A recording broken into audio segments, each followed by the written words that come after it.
Welcome to William's semi-weekly Tigers wrap-up with William Henderson.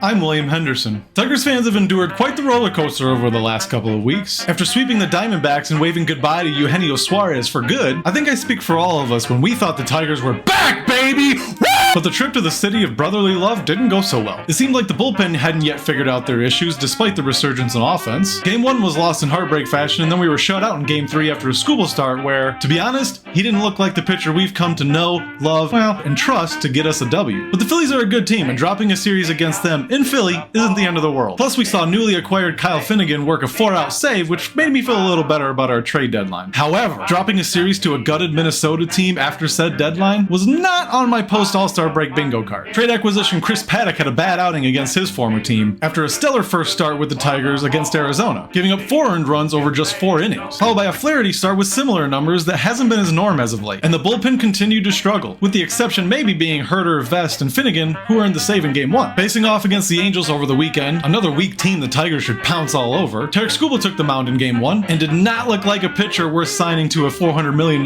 contract. He gave up 4 runs, including 2 home runs, and left the game in the 5th inning with the Tigers down 4-3. Troy Melton would throw a good 3 1/3, but gave up a homer in the 8th to put the Angels up 2, and thus, the Tigers were forced to win in dramatic fashion in Game 1, thanks to Matt Vierling hitting his first home run of the season. A 3-run shot to put the Tigers up 1 in the bottom of the 8th, which most people would say, oh, it was a good time for it, but I say, f***ing finally! Finnegan came in to finish it off to make us fans trust him, and to earn his 23rd save of the season. Charlie Morton, also a trade deadline pickup, had himself a rough outing in Game 2, giving up 6 runs in 4 1/3 innings, despite recording 10 strikeouts. The Tigers did their best offensively, putting up 4 against Kikuchi. I love that name, it made me giggle every time Dan Dickerson said it. Including Javier Baez putting up a 3-hit day, which would go to waste as they wouldn't score any runs after the 4th, and dropped Game 2 7-4. Finding the silver lining, the bullpen did look good over these first 2 games against God's servants. Rafael Montero seemed collected after taking over from Morton, and Holton seems to be finding his groove as well. In Sunday's rubber match, Casey Mize returned to the mound, looking more like a first overall draft pick. He threw 5 innings with only 1 mistake for a home run, with a final line of 3 hits and 5 strikeouts. The offense jumped all over Angels pitching for 9 runs, including a 3-run blast from Kerry Carpenter, who has added a much-needed spark to the lineup since his return from the IL, and a 2-run shot from Riley Green, complete with RBIs from McKinstry and Torres, but the bullpen still looked a little untrustworthy, with Canely and Montero combining for 3 runs over 2 2/3, but Will Vest came in for the final 4 outs to ensure a 9-5 Tigers victory. This week, we take a good old-fashioned Midwest road trip, first to Chicago to face the Southside Sox, then north to the Twin Cities to face off again against the Minnesota Twins. Thanks for watching. I'm William Henderson. Give me a follow, and of course, go Tigers.